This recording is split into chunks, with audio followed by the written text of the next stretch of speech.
All right, welcome back, everybody. We are continuing the conversation about the college list. In our previous segment, we were focused on developing or finalizing. We're past the developing stage here. We're talking to seniors right now. There'll be tips here for juniors and other underclassmen, but right now we should be in the stages of finalizing your college list. And we talked about that from a financial perspective. And my colleague, Abigail Anderson, is here today. She's a former admissions officer. I was going to say financial aid officer, but admissions officer at Reed College. And she's here today to talk with me about this part of the process, finalizing a college list from the admissions perspective. Abigail, thanks so much for joining us. Thanks for letting me chat about this part of the conversation with you, Beth. I think it's a really important one, and I wish everybody were doing it right now. So I this is know. great. I am encouraging all of my students. Every time we talk, I'm saying, is this the final list? This is the final list, right? Is this the final list? And I have one student who it's been the final list for probably a month and a half now. I have another student who says it's a finalist, but then every once in a while I'm hearing about a school. I've said, okay, this isn't on the list. So is this going on the list? Let's talk about it. And then I have another student where I'm waiting on, there's 4 more schools coming, but I'm waiting to find out what those are. So what are you thinking and focused on when you are working with a student and you're trying to nail down what that final list is? Oh my gosh. I think that there are so many things to think about and consider. And I mean, that's why we're doing a whole segment on this, of course. I think the first thing at the top of my mind is the balance of the list. So the actual number to me within reason is less important as long as there's a really strong or even balance across at least the no problem and just right categories.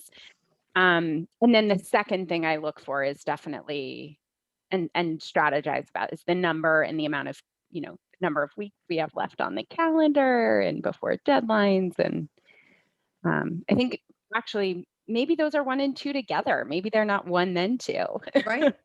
Right. I know for me, one of the things I'm thinking about at this point in this stage in the process, I also have a good sense of how quickly or not a student writes, how Yeah. many drafts it's taking to get the writing to where it needs to be for that application. And I would say that in general, when we look at finalizing a list, my expectation is that it will be somewhere between 10 and 12 schools.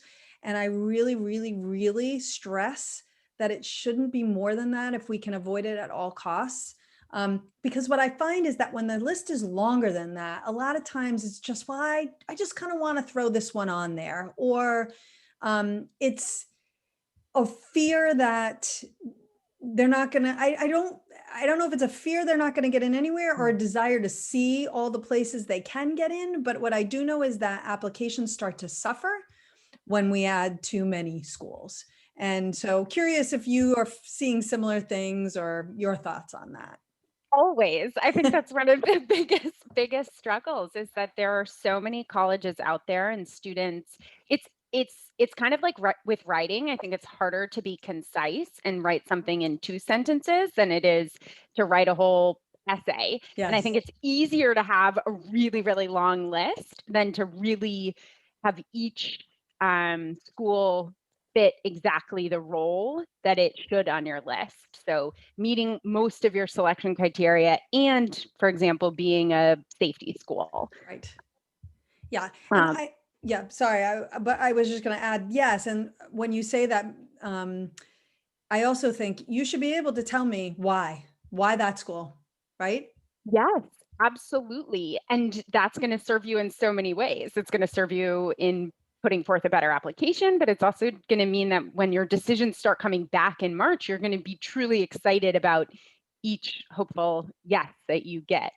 Yes, exactly. And I think the other thing, this year is very difficult. So I do appreciate that, for some of my students, they haven't visited any of the schools on their list. For some, they've visited some of the schools on their list, and there were other schools they planned to visit and see if they liked it or if they didn't. And now that opportunity has been eliminated. And so that makes it really difficult. It is just as it is maybe not ideal to always be learning via your computer. It is probably not always ideal to take the tour online, right? You can't veer off the online tour and go see what you want to see for yourself. So what is your advice to your students this year who are facing those challenges? Oh my gosh, I think it's just so hard, and it's definitely an added challenge of COVID. But I think at the same time, in the kind of the other half of my mind is going to, sure, if we do maybe more than 10 to 12 schools, the problem is going to be that most likely won't be doing your best work. You'll be submitting some sloppy supplements, and that is not going to serve you. And it might even serve to disservice you. You might end up, getting denied at some schools we thought you would really get admitted to. Yes. Um, and that's really, really tough to reckon with. I do think what I think even in the last like 3 to 4 weeks, I've seen some schools really up their virtual visiting game. Hmm. And I am encouraging students who started this process over the summer to go back and like virtual visit some schools, because I think a lot of colleges over the summer took that break and that time and put resources into improving the online visit experience. Yeah, one thing I'm noticing, and I'm noticing this also because I'm doing these with my son, is that what I enjoy more than just the pre-taped online tour is now we're seeing that they're doing actual tours led by students, right? And Yes. those are pretty cool. I think those are much Yeah. better than the static tour. Yes, and so many more live and interactive information sessions. And I know those can be harder to like schedule and get into, but I think you'd be trying to do it if you were in person anyway, so it's worth prioritizing. Right. And now you can do it from your desk. There's no travel time. So I agree. I think so. And I also think the reason to prioritize this is one other reason that you don't want to have a list that's too long is because these days, one of the only ways the colleges, those that are tracking your interests, which is a lot of them, the only way that they can really track your interest right now is your virtual engagement with Yeah. them, right? So are you doing those information sessions? Are you doing the online tour? Are you opening emails that they send to you and clicking on links and going and spending some time and, kind of going down the rabbit hole, clicking a link from an email that leads you to a spot on the website where you click another link and you go somewhere else and so on and so on. They can track all of that. And the more that you do that in an engaged way, rather than just simply clicking a link, click a link, click a link. Okay, good, I'm done. But if you really are engaging with the school, the more that's going to tell them about how truly interested you are. And you can't do that for too many schools, right? Yeah. No, absolutely not. I think that's a really good point. And also to keep in mind that you can't just do that at your reach schools. And in fact, it's Yes, probably more important to do it for some of your safety and just right schools to really demonstrate to them, I truly am interested. I know I'm going to be strong in your pool, but I actually really do love you and I've spent the time. right. Um, And you're on my list for a reason, yes. not because someone told me I needed to have a safety and I'm making do with you. Which Right. actually, speaking of, probably should have said this at the beginning, but I neglected to ask this question. We talk about 10 to 12. We talk about a balanced list. What does that look like in the 10 to 12? What's your advice on how many safeties and that kind of thing? I would be surprised if anybody in our team didn't say at least two safeties. And I think that's mostly psychological from my perspective. If you've only been admitted to those two schools, at least you get a choice between them and Mhm. you're not settling for anything. So at least two safeties.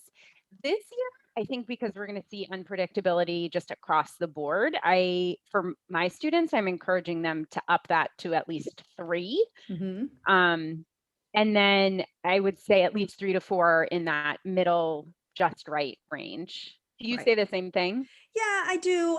I think for whatever reason, it's human nature to want to have more reach schools than safety schools. I will say that for families who are just listening to the finance side of things, you heard us talk about how that merit aid is going to come more from your safety schools. So if you are trying to do a balanced school list financially, you might want to have 5 safeties and 3 or 4 matches, and then maybe a couple of reaches. But, you know, it just kind of depends on what is the most important mix for you. Um, I do what I don't love about students who have too many reaches is that for whatever reason, again, it's human nature. You want to belong to the club that won't have you. I don't really know what that's about, but I'm not immune to this. I myself, sometimes make decisions based on things like this. But that then you focus entirely on your reach schools to the detriment of the rest of the schools, when in fact those might be the schools you should pay the least amount attention to and focus more on your match and your safeties, because those are more likely to be your option. So curious if you have some stories where maybe people made those mistakes, or conversely were better about paying attention to those matches and the safeties. Actually, I worked with a student last year who I think applied to almost all safeties and just rights. Oh, I love it. And her family actually wasn't super focused on the cost. It wasn't a critical factor for them.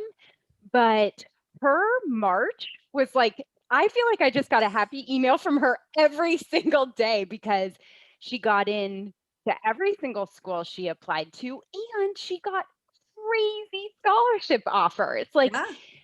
we're talking $250,000 in scholarships across all of her schools. I mean, it was Wow. incredible what she ended up being offered. And again, she didn't make her enrollment decision based on those offers, but she felt so good about her process. Like, she walked away so proud of herself. She felt really fulfilled.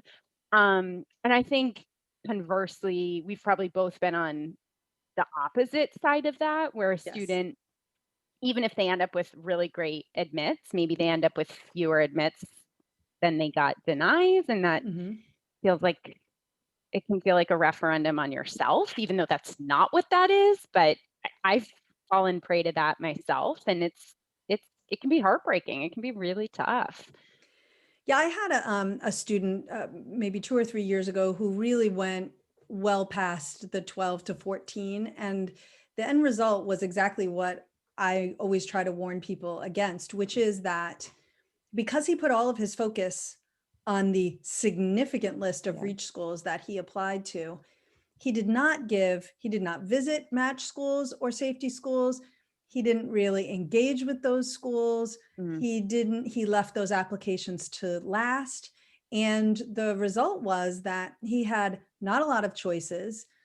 He did have a couple of good choices, but he didn't have choices that he was as excited about. mm, Um, and they were sort of shocked and surprised by what didn't happen. He didn't get merit money at some of those matches and safeties that they anticipated he would get. Similarly, he didn't need it, but they sort of had thought there were going to be a lot of accolades coming his way. mhm, He was a good student, not a great student. He'd done some really interesting things outside of the classroom, but the whole thing ended up being really more of a disappointing experience than a a strong experience. And certainly some kids can handle rejection, and I don't think it was a truly terrible experience for him, but I felt for him because there were schools that I thought, oh, they're going to take him, they're going to really love him, but he wasn't doing those other things, and it ended up harming his chances everywhere, and yeah. that's what you really hate to see. So yeah, I'm with you, and I love that story about that young woman. And I don't think either of us are saying you shouldn't stretch, you shouldn't apply to reach schools. Just that there's no harm in really enjoying and loving your match and safety schools, and in fact, Mhm. it could make for an even better and more exciting process for you.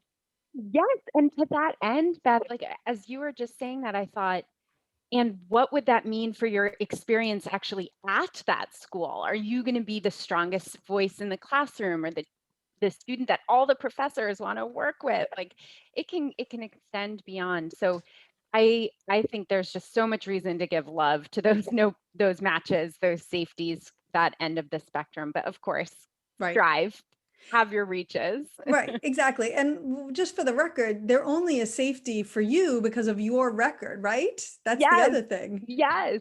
It's So, all about context. right, one person's safety is another person's reach. I've seen that all the time. Yeah, And why we continue, we don't, not everyone does. Your student did not. And I'm not saying that all of my students do either, but there does seem to be this idea that if a school is a safety, it is less than. And as much as we can encourage people to apply to fewer schools and not look at your safeties as a less than, I think we're being a good place. I think Um, so too. yes. Abigail, thanks so much for joining today. I really appreciate you sharing your insight and yeah, and taking the time. Thank you so much for having me. All right, we are going to take a quick break. And when we come back, we are talking about why this college essays for the Ivy League. So don't go away.